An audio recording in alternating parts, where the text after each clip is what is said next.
I think the largest challenge or the biggest challenge that I face now, advice that I would give would be in that for me, my best moment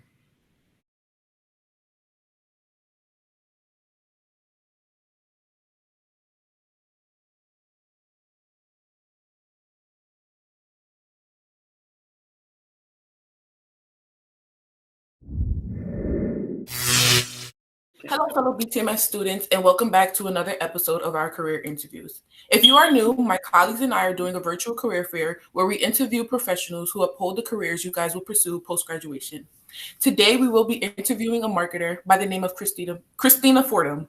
Welcome, Miss Khristina. Hi, thank you. Thank you so much. So before I get into the questions, can you share with our audience what you do at North Jersey Federal Credit Union as a marketer? Mm-hmm. So, like I said, my name is Khristina Fordham. I've been in marketing for over 20 years. I'm currently the Vice President of Marketing at North Jersey Federal Credit Union. A lot of that kind of comes with promoting the credit union as a whole, but it's a lot more complicated than that and a lot more integrated than that. It's about creating a social presence, social media presence. It's about creating a visual brand for the organization, making sure that our members are happy and that we are giving them the services that they need. Everything kind of comes back to marketing. So I do and produce their website, all of their social feeds, all of the advertising, all of the efforts. Everything kind of comes from a plan. So like everything, no matter what you do, you have to start with a plan. You have to have goals. You have to have certain strategies and tactics, as we say in marketing, that will allow you to benchmark and figure out your way. It's like lights on a car. It's just you have to know and be able to see exactly where you're going. So we do public relations because I also have a degree. So I have a degree in, I started out as wanting to be a journalist. So I have an associate degree in journalism because I was like, I'm going to write and I'm going to save the world with my writing. And that did not work. So, I mean, it's just not that simple. In the mind of a college student, you're like, my writing is going to save the world. And then when you get out there, you're like, wow, it's really a mess out here. I don't know what it is that I can contribute to. So I first started off at Kingsborough in Brooklyn. I lived in Brooklyn. And I got a degree in journalism. Then I went upstate to SUNY New Paltz and I got a degree in communications, which was a little bit more general, but I knew that I still wanted to write, but I wanted to know what else was out there. And then after that, got my master's in public relations from NYU, because I thought that public relations is a way of advertising without really advertising. It's getting the public buy-in. It's being able to show a company can show goodwill of what they're doing for the organization, what the organization is doing for the community to make it better. And from that, you hope that the press will pick up on that and have a positive spin on the organization. So it's kind of like a back and forth relationship and how you kind of conduct yourself. So that, to go back to your question, that's part and parcel of what I do. Make sure that the credit union has a good public image. And working with students like this, we have our branch in the school, making sure that that's up. I'm also on a chair on the foundation that we have, where we give scholarships to the students. So a lot of that kind of plays into marketing role. I will say that when I started marketing many moons ago, it wasn't this digitalized. It was very basic. It wasn't basic, but the skill set was very different. So now when you're asking me what kind of skill sets you need for this type of career, it's very different from when I was in college, when I was in NYU, very different. Now it's more analytical, it's more database, more data driven. You have to know your numbers. You have to be able to be up on social media and how the shifts and moves of the current of social media, how that rocks and rolls. You have to know your analytics. What that looks like when people get on, what makes people get off, how many clicks, how many people convert, how many people integrate. It's almost like a whole nother science, I will say that. And so I'm also learning those analytics because that's very key Before it was kind of like, well, we'll throw all this money and we'll see how many people walk in the door. Now that's not the case. You can see who clicks on your website, why they click on your website, when they click on your website, when's the best time to put up a website, when's the best, where on the website are they likely? It's called a heating map. So you'll see exactly where they are and when they jump off. It's very data driven. So those are some of the skill sets that you need in order to be a marketer. Thank you for that. I know that was long, so I apologize, but it's okay. More intricate than than it is. Touching base on what you said when you were explaining about how you guys like help out students and like provide scholarships. There is one student who was interested. Well, I don't know if there's just one, but there is a student who was interested and unfortunately couldn't join our call today. So can you touch base on that part of what you said again so it can be informative term? So the credit union has a separate foundation. It's completely different or completely separate from the credit union itself.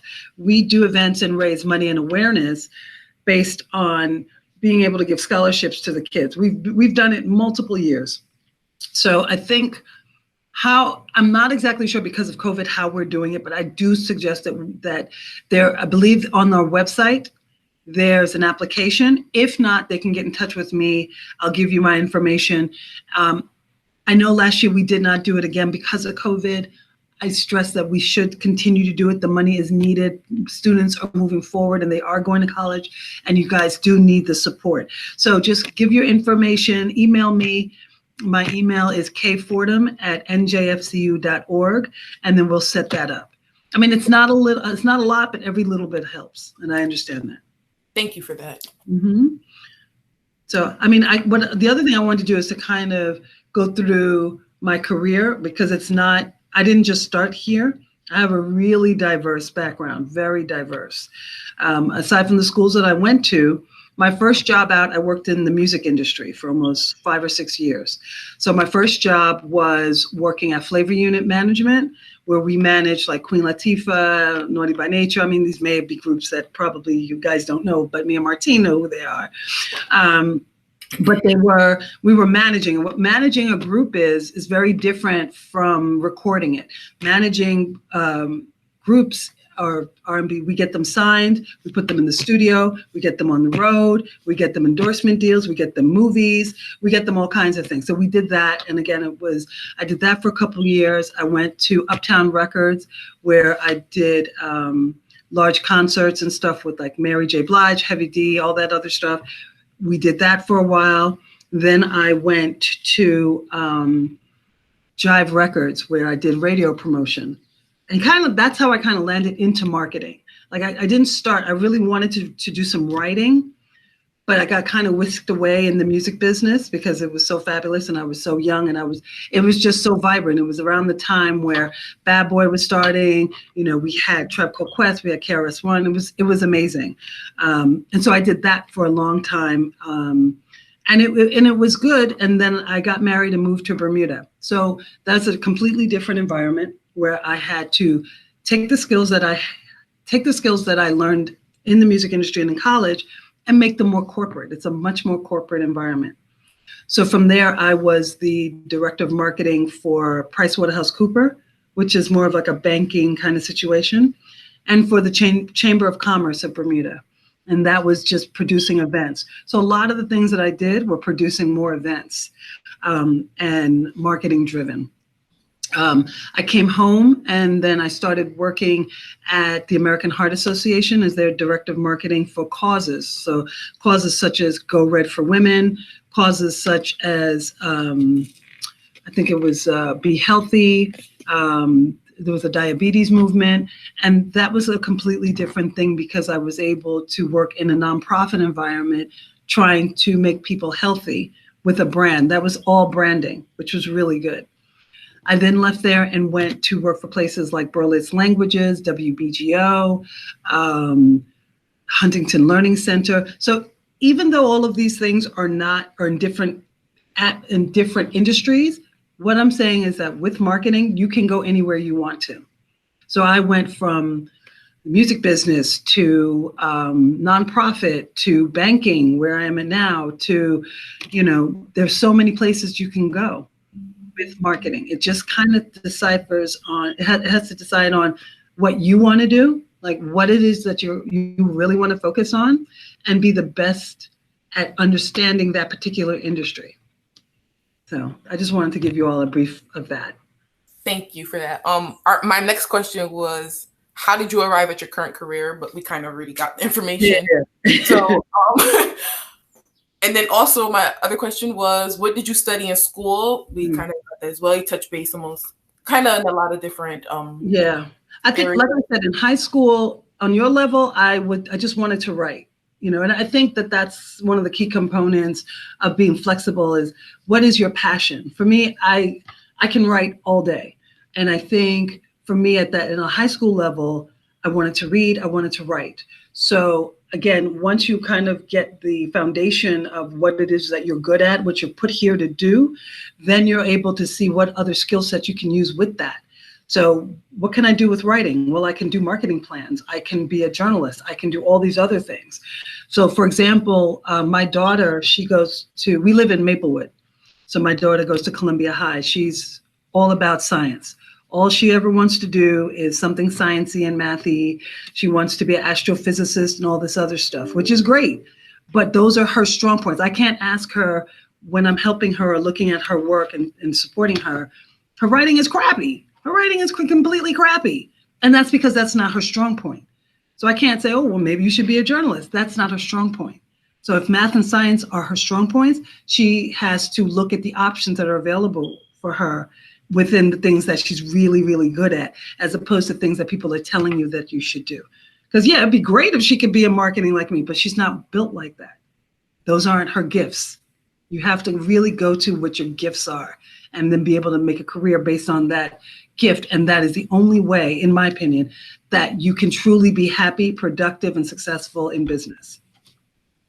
Thank you for that. A lot of people that we've interviewed so far, they never ended up where they thought they were going to end up after high school, or even if they did, it took them through many different areas of life before they got there.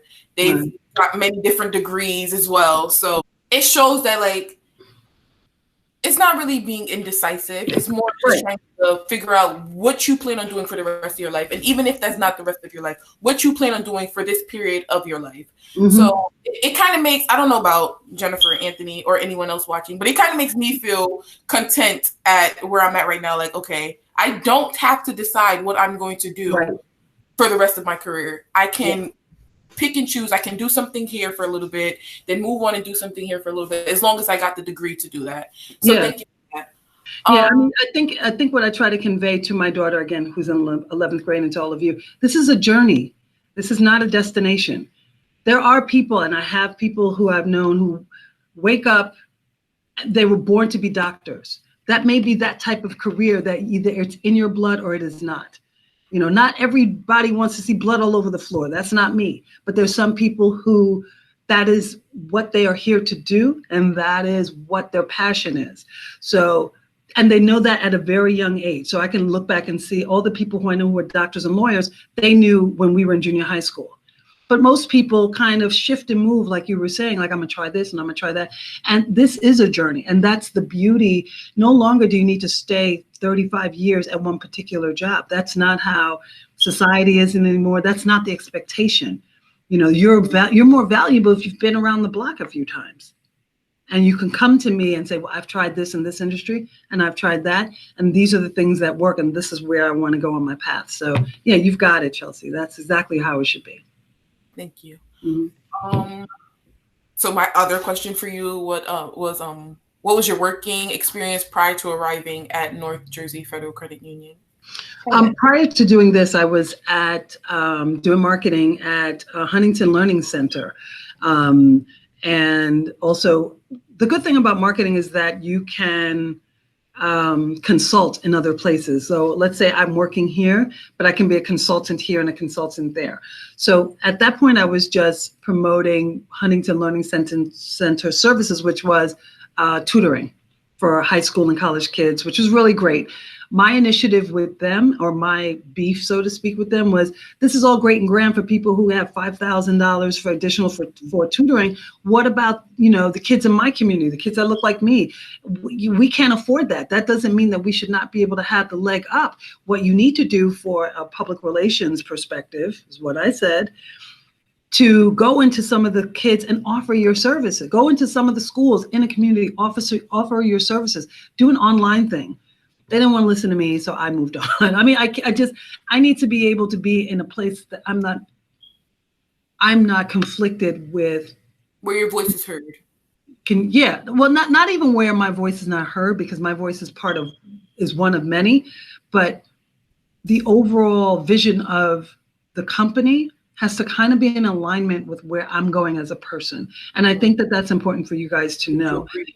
Correct. Like I couldn't work in a pharmaceutical company. I can make 5 times as much as I am making now, but I don't believe in that. Do you understand? Yeah. So I think that for me, that's what it was before, but I was able to go to contract my services out. There's a wonderful nonprofit in Montclair where I used to live called the Jazz House Kids. And Jazz House Kids was where we taught kids how to play jazz instruments. So there was the horn, there was sax, there was all this stuff.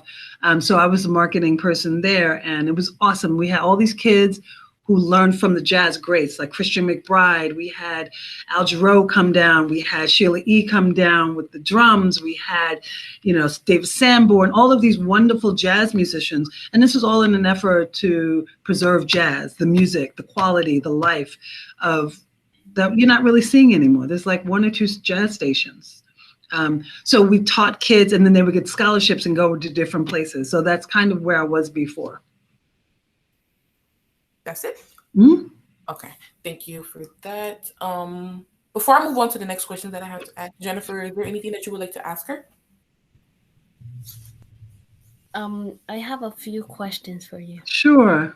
What do you believe is the most important skill required to be successful in your current job?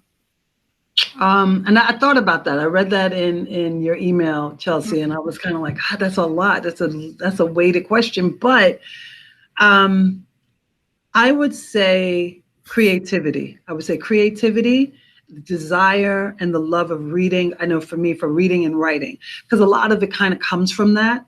The creativity. So you want to think outside the box. So if my goal is to get members to come walking in this door, what is, you have to do your research. So I would say researching, making sure that you understand what your competitor's doing, all of those things. But, your creativity, how can I do something different that no one else is doing? And I think that's what marketing is how do I get the word out? And how do I do it better than anyone else out there doing it? So to answer your question, it's not just one skill, it's multiple skills. I would say that it's your love of creativity. And as I said before, for now, marketing is really more data driven. So you have to know your data, have to know your numbers. Then I would say writing, being able to edit, being able to see words. I love words. I love the way they sound. I love, I read the dictionary. I'm just like, oh, that's a new word. I like the way that sounds. Let me play with that for a while. And let me see how I can articulate that into a conversation and really confuse some people if I could. And I love that. But you have to know, you have to have a love of selling and not a salesperson as well. Like you're not a salesperson, but you are. You have to be able to really respect and care for and honestly want to sell the things that you want to really market. So like you should never have a conflict. Like, again, pharmaceuticals is just not my thing because I don't believe in it. So maybe just a moral code as well. You can put that on top, some kind of moral code. Okay, thank you for that. So just getting to know something about you or what you've done in your job. What is the most exciting project you have ever worked on? I think there were many. There were definitely many. But I think what I did do, which I'm most proud of, and this was a long time ago, so I won't even say the year, But when I was working at Uptown Records, I produced a concert at Madison Square Garden to inform and raise money for AIDS. At that time, AIDS was considered just, an other kind of disease. It's not that way now, but before it was an other kind of virus. And once it bled into our community, when we saw people like our music industry, there was a guy named Eazy-E in this group called NWA. Once he died, we were like, oh, wow, well, that's hitting home. So my job was to create PSAs, which were big, like a public service announcement, and raise money. So what we did was I booked Madison Square Garden. We got every label to donate their artists. So it was Sony, it was Universal, it was RCA. They donated their artists, so I didn't have to pay for that. So it was Mary Heavy, All a Bad Boy, all of Wu-Tang, Brandy, Monica, everybody who was anybody wanted to be part of that. We got BET and VH1 sponsorship, so they simulcasted the concert. We got merchandising. We got Hot 97 for interviews. We got big producers to do commercials, and so it was a huge thing. It was a huge endeavor. It took me about a year to do. And one thing you'll know about events is that you put all this effort into it, and then one day it happens, the next day it's over, nobody's thinking about you. So it's just like, okay. The next day it was just over, and they're on to the next. But we raised over $1 million of money for a lot of the AIDS shelters in Manhattan. We raised a lot of awareness, had a huge concert. I think in that, for me, my best moment was, and this had to do with contacts. I had one of my old artists, their lawyer was Tupac's lawyer. And I was speaking to him about something else. And he was like, oh yeah, at the time Tupac was in jail. And he was like, oh, you want him? I'll get a camera crew out there and I'll get you something, and I'll have something out there, get some film, and you can put it up on a big screen at the Garden. So I was able to do that based on my own, kind of contact. And Tupac is such an icon at this point, and him being in jail, being able to spread the message about the importance of AIDS awareness was pivotal at that time. So for me, it took me about a year to do that. But when I reflect on my career as a whole, and not just the music, I guess, and the music career in general as well. And I've released all these albums, and, Mary J. Blige and all of this, and Naughty by Nature and R. Kelly and all this stuff. I think that's one of the things that I'm most proud of, because although it wasn't just me, I led it, but I made a difference. And I think that drove my love for nonprofit organizations to really do some work. Take your contacts, put your talent, whatever your gift is, and make it better for someone else. So to answer your question, that to me was the best part of my career. Right. Especially being able to meet all those famous people. They're a pain. They're all a pain. Oh, they're all prima donnas, and they're all like, well, I don't want to be here if they're not there. But that's just part of management, and that's just part and parcel of that particular industry. You've been in that industry, you know how everyone is. So I think the novelty of people meeting them completely wears off after the first 6 months of being in that industry. It's just like, let's just get the business going. It's like any other business. And I think that that's important. People glamorize being a basketball player or a rapper and all that. It's all regular stuff. It really is. The novelty really wears off. Yeah. The next question that I have is, what is the largest challenge you currently face as a VP of marketing? I think the largest challenge, or the biggest challenge that I face now, is to be able to take this credit union to the next level. We have a small budget. We can't compete with the big banks like PNC and Chase, and they have more money. They've got more power. They've got more everything than we do. So my biggest challenge is trying to find out how to cut through all of that. How do I reach the member and say, we're the better bet. We're a smaller shop, but we care more about you. And that's really hard, because our technology has to be up to standard. Our services have to be up to standard, especially because of COVID, especially because People aren't leaving their homes. So our technology has to be up to par. And it's frustrating when it's not, because I can't get my message out. And it's not that I'm not a good marketer. I know that I am, but the results have to show. And sometimes the results don't show the way that the effort that we put in, sometimes we don't get that back. So yeah, that's my challenge. So before I ask my last question, Jennifer, do you have anything else you would like to say? My next question for you is, are a few things you look for in candidates that you hire? I think that kind of goes back to the initial question that you had asked me as to, what skill sets. I want someone with passion. I want someone who wants to improve my environment that we're in. Someone, yes, obviously who works hard and is focused in getting things done, but someone who's dedicated. Because it's easy to kind of get lost in all of this. But I'm looking for someone who's dedicated, someone who can write, who can edit, someone who can project manage. Those are important things because I have multiple projects going on, whether it's website, whether it's advertising campaigns, whatever it is. They have to be able to take a hold of each of them and be able to manage each task underneath that. So that's really, really important. So project management is important. A love for marketing and a love for going above and beyond what you have on your plate. So someone who will say, and keep me informed as to what's the up-to-date thing that's going on. So I don't have time to I don't go to TikTok. I just don't. That's what you guys do. That's what my daughter does. I learn from TikTok stuff, but I do go on Instagram. Unfortunately, my generation loves Facebook. I don't know why, but we just do.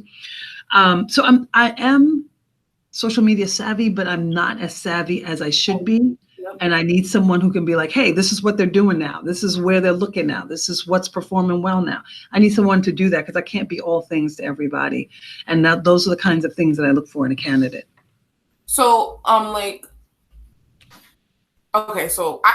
everyone, somehow always end up telling the people that I'm interviewing how I want to be a lawyer and how I do this. I don't know why it always comes out. But I think I want to be a lawyer. But I want to, of course, touch base, as I was saying, in a lot of different places. And one of those places was finance and marketing. Okay. So when it comes to, the scholarship and the stuff that you provide for the students, you have to be a high school graduate to start that? Or, is there any way to start the process as of right now or something like that? No, it's not a high school graduate. High school student. We give to both high school students and to high school graduates. So is it like an internship? No, it's basically writing a summary and then we pick it. It's kind of like the scholarship is we look at your grades, we look at the summary as to why you need this money. And that's primarily it. We try to make it easy because we know that there's so many, all the scholarships that are out there, they require a lot, and we kind of want to make it easy. You definitely have to have better, good grades, have in your story show the direction of where you want to go and how are you going to come back and help this community. That's primarily what I'm looking for is we give you the money to go out there and get, your education and so forth. How are you going to return that back to the community? What's the equity coming back? So those are things that we look at. And it's a real simple process. Like I just said, a transcript of your grades or, just looking at your grades and a short summary. Oh, wait. So, I'm so sorry. I had a whole different image of what you were trying to say. I thought you were saying we fill out an application to be of course, not working for an intern, like an intern. Yeah, I thought it was basically seeing what the field is like, being able to be around that to see what the field is like. We could do that too. We've done that too. There was a young woman named Savannah Vargas, I think her name was. She was one of my awesome. She was awesome. She was here. She helped me with all the things that I was doing. We ended up giving her a scholarship as well. Again, the organization as a whole, we have a brand new CEO that just started this week. And we have a brand new CEO, brand new outlook. Everything's very different. So, And I've been here for 4 years, but I just got the role of vice president a couple of months ago. So since now the department is in my hands as far as marketing, and I'm not following someone else's vision, I'm reshaping it. So to kind of get back with you, on what that is, I want to create a program that I'm feeling people can get experience, because I know for me, internships are important. When I was in college, I had an internship at Island Records and Def Jam Records, and those gave me a chance to know that I wanted to be in the music business. They gave me a chance to and I was like you guys. I was doing whatever they asked me to do, but I guess what? I was on the ground. I was in the trenches working at music business. I was at Mercury Records, Island Records, and Def Jam Records. And then I remember I had done so well that they offered me a job. So I was going to take the job, but I had gotten a scholarship to go to New Paltz. And I couldn't decipher. I was like, should I take this job or should I, go to school? And one of the artists we had on Island Records, his name is Will Downing. I was very young. And so we talked, I didn't really think he even saw me there because, interns are supposed to be seen and never heard, definitely never speak to the artist. But we started talking, and so we talked about it, and he was like, nope, you need to go to school. He was like, this job, this industry, all of this will be here. Go get your degree, go get it done, come back and take it over. And one day I was at an Isley Brothers concert, like at the Beacon Theater, and I ran into him. And he's like, I remember you. And I told him at that time I was at Elektra Records doing A&R at Elektra Records. A&R is when you find the artists, you put them in the studio, you get the records out. So I was doing that with, I think it was Leaders of the New School, which is Busta Rhymes at the time, and Pete Rockasile Smooth, and all of these other groups. And he's like, I'm so proud of you. But that it really wasn't a choice, was what I'm saying to you. There really is never a choice. The jobs will always be there. Right. You got to go out there and get that degree like that. And so I wouldn't have understood that unless I had an internship. I was there talking to people. That experience is pivotal in your career. So I want to kind of reformat that once COVID is kind of, not here, and it's safe for you guys to come here. I want to be able to have 2 or 3 interns running through and getting them interested. Savannah was, she was a perfect example of that. She really embodied the intern experience, and I appreciated her for it.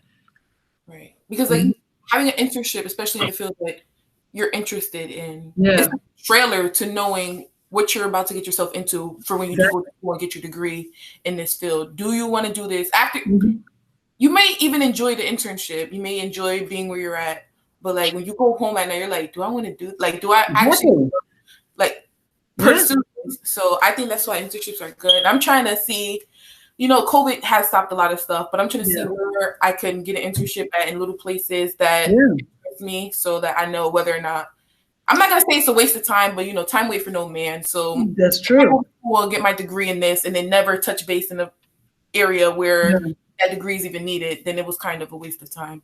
And to your point, how I got that music internship had nothing to do. I was a journalist. I was a journalism major, and I was writing in the newspaper, and I was calling the record company so I can get records to review them for my newspaper.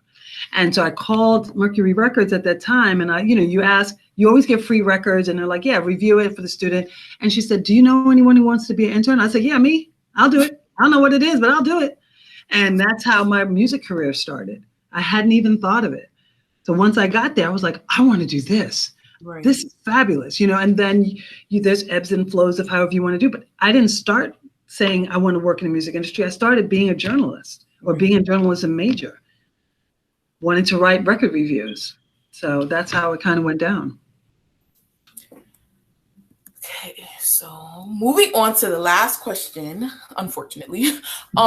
Based on where you are now in your career, what advice can you give to high school seniors interested in becoming a marketer? I think the advice that I would give would be to really, there's so many, but be passionate about what it is that you really want to achieve in marketing. I think marketing in this particular age has been so watered down. You know what I mean? It's like, oh, I'm a brand keeper, I'm a marketer, I've got my webs, I've got my Instagram followers and all this stuff, and I'm a marketer, I'm gonna take some. I think to be a professional marketer, like I said, you have to know your numbers. You have to be passionate in stats. I wasn't, because that wasn't available to me, but now it's like, oh God, it's something I got to do. But you really got to know your numbers. Have some kind of passion about what it is that you want to market. So in my journey, I learned that I really love working for nonprofits. That's a passion for me. I'm successful at it and I can give more to it. So, but even if let's say the student is interested in doing, I don't know, sports marketing, somewhere along that line, you have to be able to give back.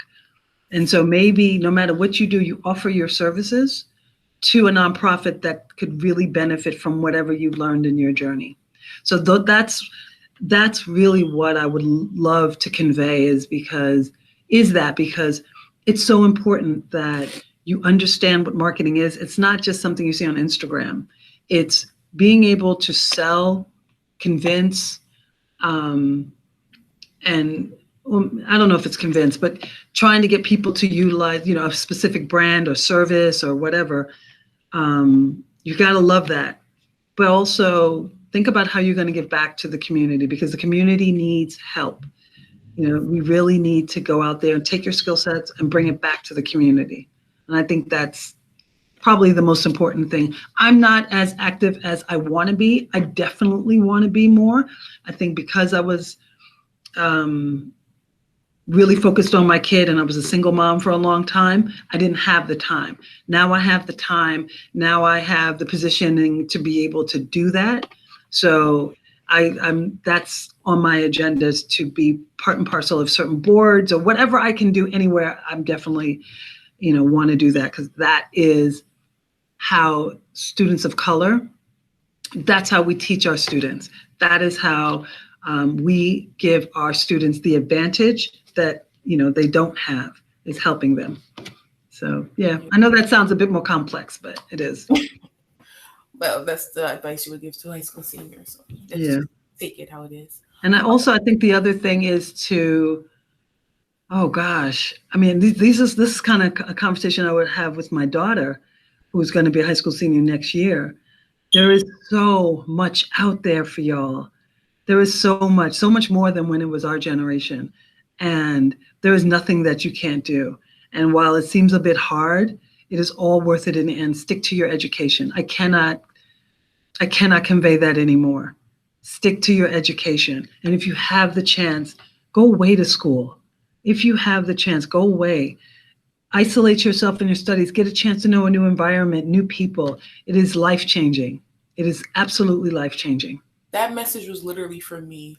Yes. Before this meeting started, I was on Instagram, and this girl posted how she had just got accepted into university out of state.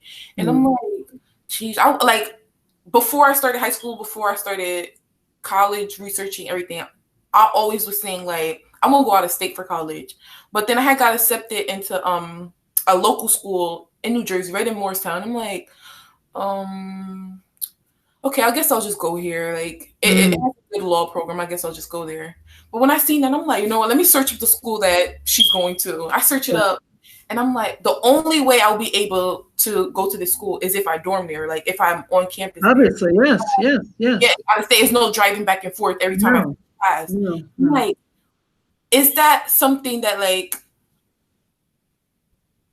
is that something like any high school student fresh out of high school is going to want to give up the lifestyle of being able to finally be like, they're out of high school to get to do what they want to do, have the freedom now of finally not having to actually, you can see, like, stay where they're at. Nobody's going to want to go out of state and just be stuck in a place where you don't know one.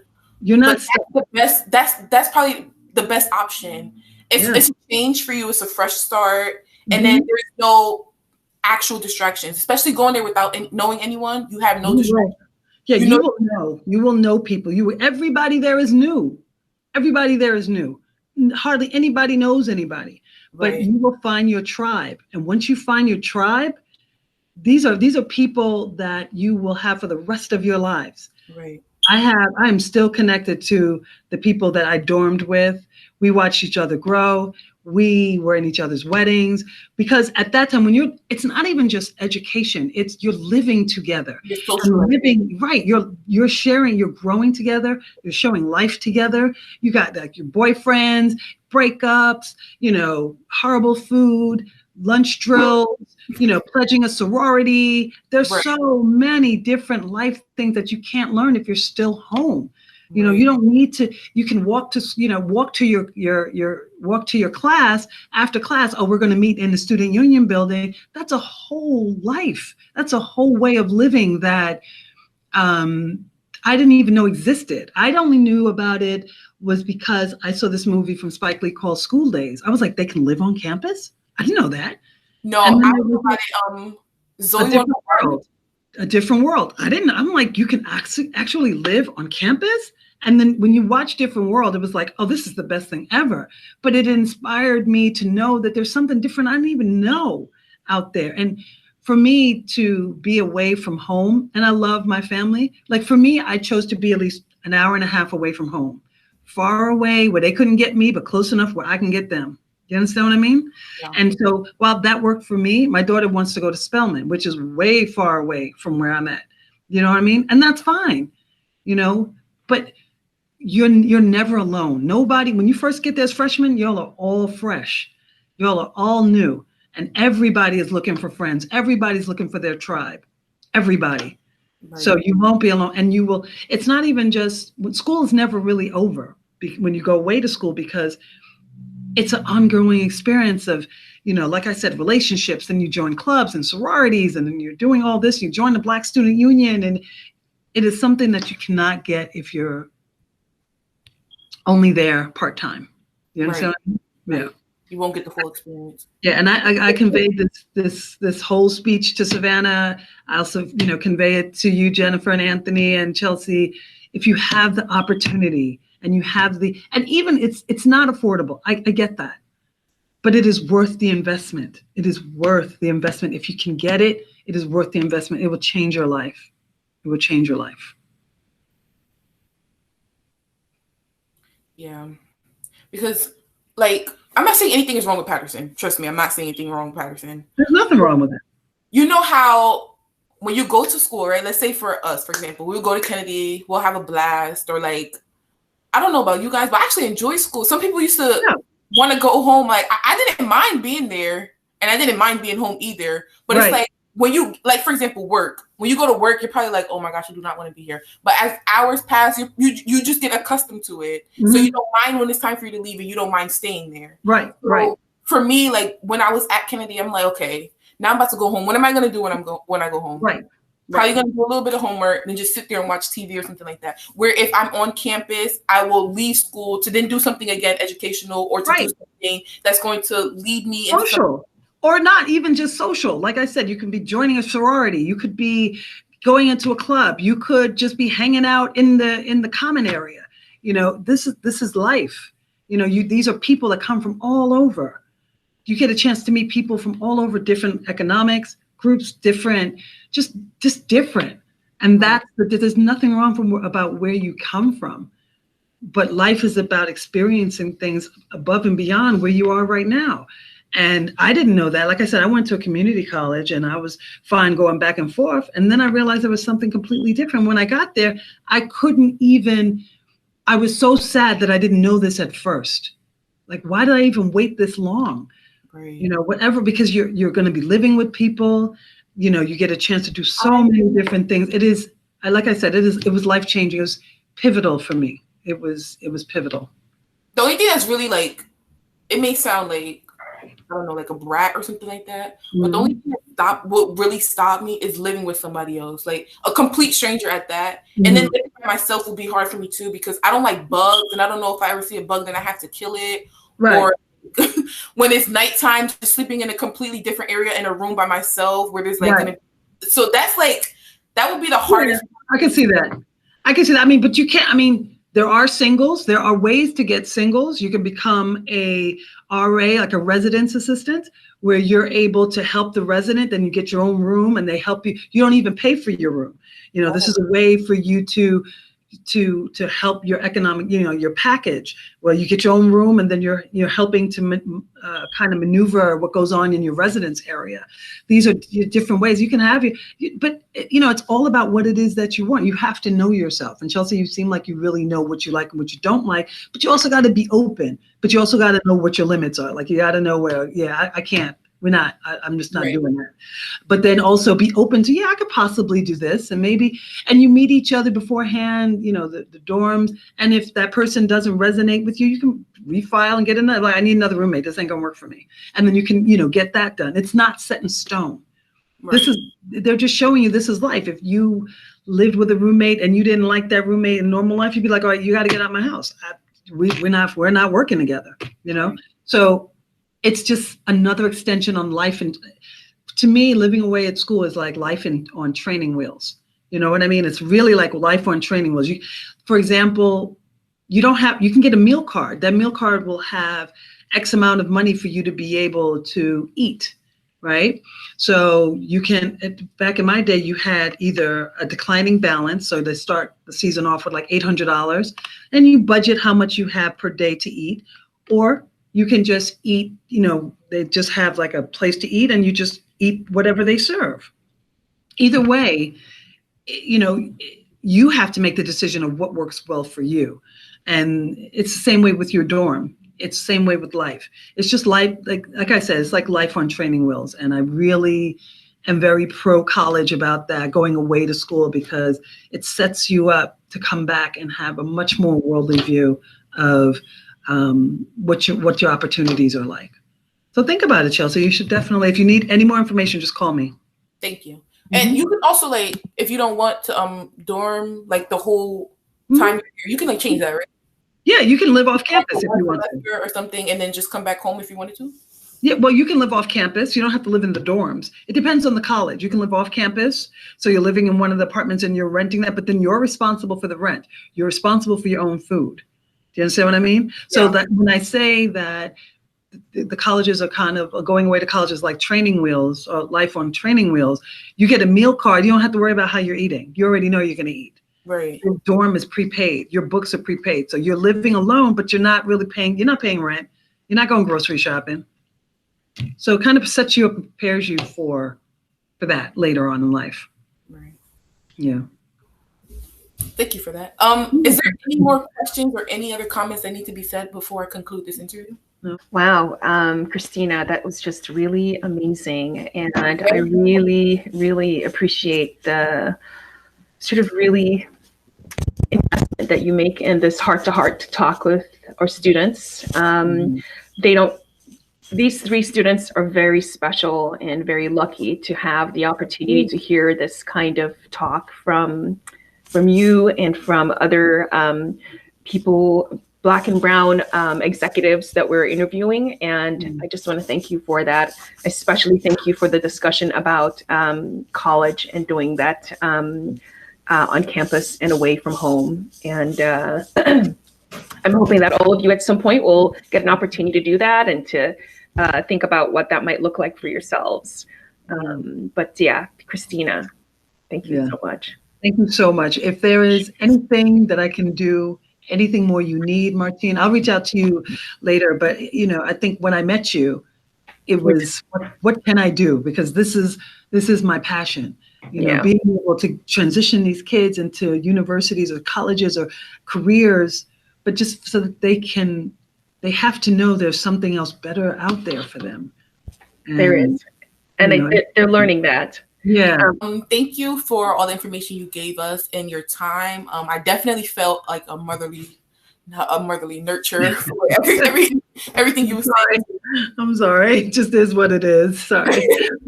No, it was amazing. Don't apologize for it. To my fellow BTMS students that's watching, thank you guys, and I'll see you on the next virtual career fair interview.